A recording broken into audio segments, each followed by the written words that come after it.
Session 20 of Fundamentals of Financial Management of 4th semester BBA of Mangalore University.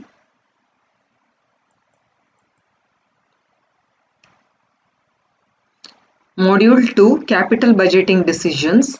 Session 20 Payback Period Method. The payback, sometimes called as payout or payoff period method, represents the period in which the total investment in permanent assets pays back itself. This method is based on the principle that every capital expenditure pays itself back within a certain period out of the additional earnings generated from the capital asset. It measures the period of time for the original cost of a project to be recovered from the additional earnings of the project itself.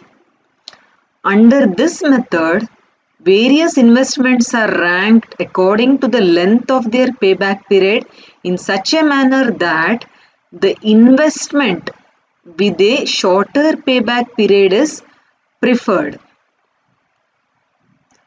The payback period can also be used as a method of ranking in case of mutually exclusive projects.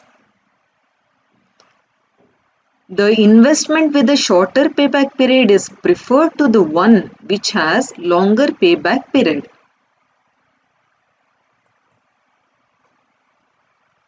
To calculate the payback period, the formula used is cash outlay of the project or original cost of the asset divided by annual cash inflows.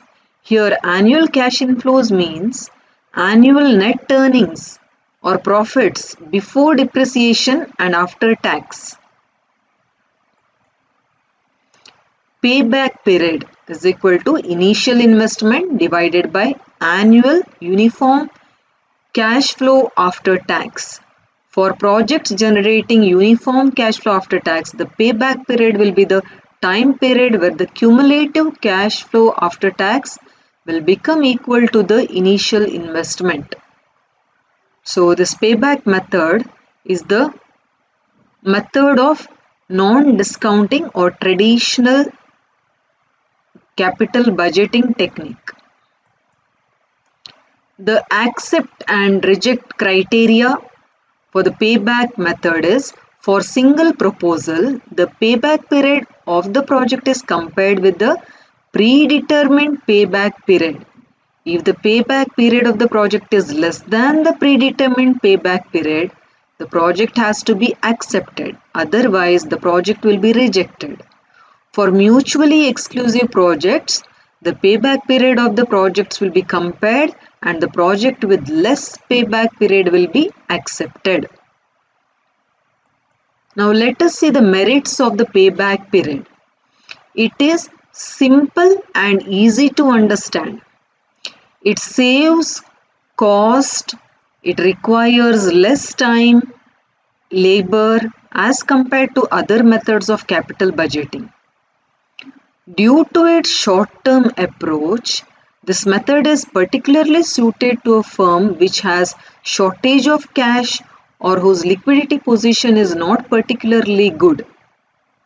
This method is useful in evaluation of those projects which involve high uncertainty, political instability, rapid technological development of cheap substitutes, etc. are some of the reasons which discourage one to take projects having long gestation period. This method makes it clear that no profit arises till the payback period is over. This helps new companies in deciding the payment of dividends. The method reduces possibility of loss on account of obsolescence as the method prefers investment in short-term projects. The demerits of this method are it does not take into account the cash inflowed or earned after the payback period, and hence the true profitability of the projects cannot be correctly assessed. This method ignores time value of money and does not consider the magnitude and timing of cash inflows. It treats all cash flows equal, though they occur in different periods. It does not consider cost of capital, which is very important factor in making sound investment decisions. It may be difficult to determine minimum acceptable payback period. It is usually a subjective decision. It treats each asset individually in isolation. With other assets, it is not feasible in real practice. Payback period method does not measure the true profitability of the project, as the period considered under this method is limited to a shorter period only and not the full life of the asset. In spite of the above mentioned limitations, this method can be used in evaluating the profitability of short-term and medium-term capital investment proposals.